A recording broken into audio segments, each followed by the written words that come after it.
Na trůnu z popela sedí sama, v očích jí plane zakletá tma.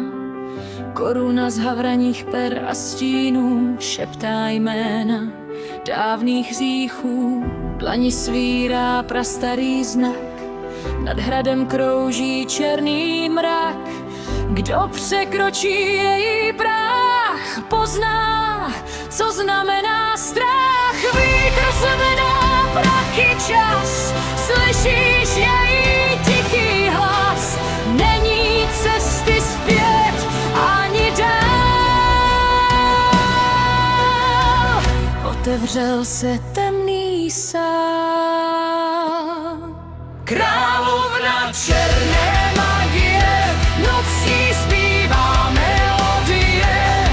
Oheň, led i rudý svět, nikdo ji už nezastaví. Královna černé magie, ve stínech se světlo ztrácí.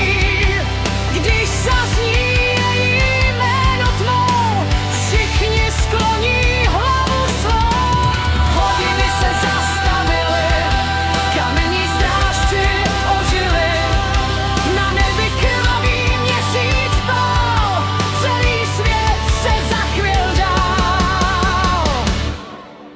Meče cinkly do ticha, osud dýchá z povětří.